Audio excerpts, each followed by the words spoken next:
مش متخيلة ان كيلو دي يطلع كل كمية السمبوسك دي. انتوا عارفين 350 جرام من السمبوسك بتتباع بكام بره؟ ب 35 جنيه ويمكن اكتر كمان. تعال نعمله بنفس السعر اللي احنا هنشتري بيه بكمية قليلة جدا. هنعمل كل الكمية دي من السمبوسك من كيلو دقيق، هتطلعي اكتر من 2 كيلو من السمبوسك بكل سهولة. اتعبي مرة وارتاحي فترة كبيرة جدا، هتعملي منه حشوات كتيرة حلوة وحادق. شايفين كل الكمية دي من كيلو دقيق، وطعمه احلى كتير من بتشتريه من بره. شايفين؟ حلو جدا وزي بره واحسن كمان. شايفين؟ حلو جدا. هنعمل النهارده السمبوسك او عجينه السمبوسك في البيت بكل سهوله، ويطلع معاكي زي ما انت شايفه كده. نقول كده بسم الله ونبتدي الوصفه مع بعض. عشان نعمل عجينه السمبوسك هجيب كيلو دقيق المتعدد الاستخدامات، عندي معلقه ممسوحه كبيره من الملح، وعندي 4 معالق كبار من الزيت، وهحتاج هنا كوبايتين لكوبايتين وربع من الميه العاديه من الحنفيه. وافضل اعجن فيهم كويس جدا. لازم تعجني فيها كويس جدا زي ما انت شايفه كده. هقلبها الاول بالمعلقه وبعد كده هبتدي ان انا اعجن بايدك. ولو عندك عجان هتعجنيه لمده تقريبا 8 دقائق ل 10 دقائق بالشكل ده.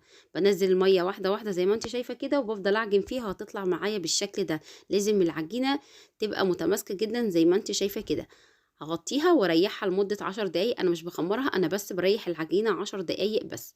بعد كده بحضر معايا كوباية الا ربع كده من الزيت، وعندي كده حبة دقيق جنبي، وابتدي ان انا افردها معايا بالشكل ده. هقسم العجينة على 2، وابتدي اجيب اول جزء واعمله رول بالشكل اللي انتوا شايفينه ده، على شكل رول، عشان ابتدي ان انا اقطعها الكور كلها متساوية. وممكن يبقى عندك ميزان تقريبا كل كوره من الكور اللي انا هكورها تقريبا من 40 ل 50 جرام، بس 50 جرام كويسه جدا.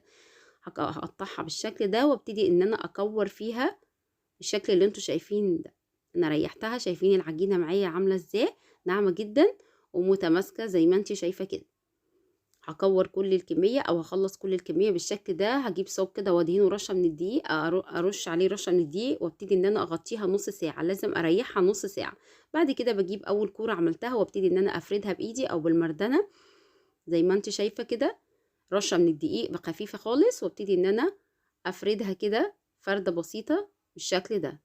ببتدي اكور كده، اعمل اربع كور. يعني اجيب كوره وافردها بالشكل ده، واجيب التانية واحطها فوقيها والتالتة.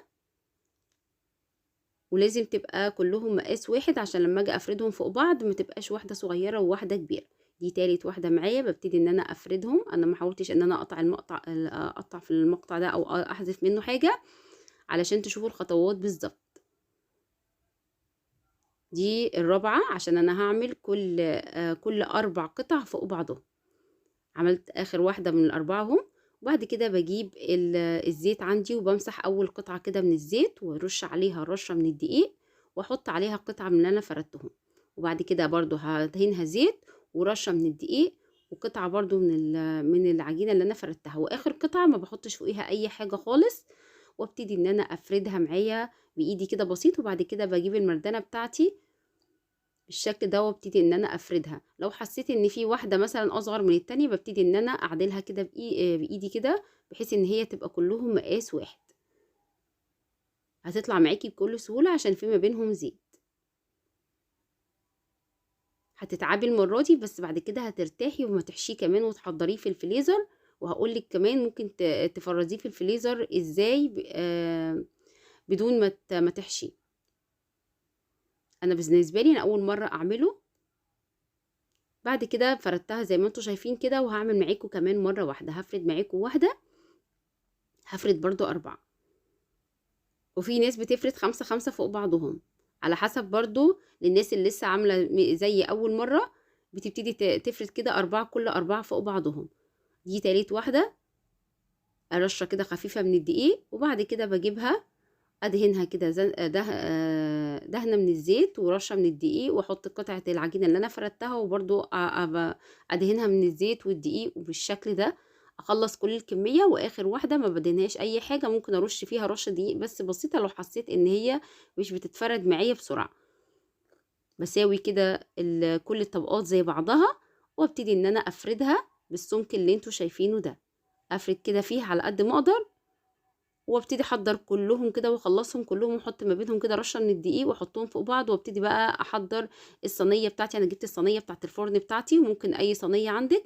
ببتدي ان انا تبقى سخنه جدا على نار متوسطه، وابتدي ان انا احط كده اول قطعه كده منها، وابتدي ان انا اقلب فيها يمين وشمال لما احس ان هي استوت. خلي بالكم عشان ما تاخدش لون. انا في واحده خدت مني كده لون بسيط، تخلي بالك عشان ما ينشفش منك. اول ما احس ان هي دبلت معايا او ابتدى يديني لونها كده بيتغير عن اول مره حطيته، بخلص كل الكميه زي ما انتم شايفين كده. طلع كل الكميه ده بطلعها على فوطه وبغطيها واسيبها تبرد تماما. اول ما تبرد تمام بجيب كده اول 3 رقات كده عملتهم، بجيب اول كده 3 قطع انا عملتهم.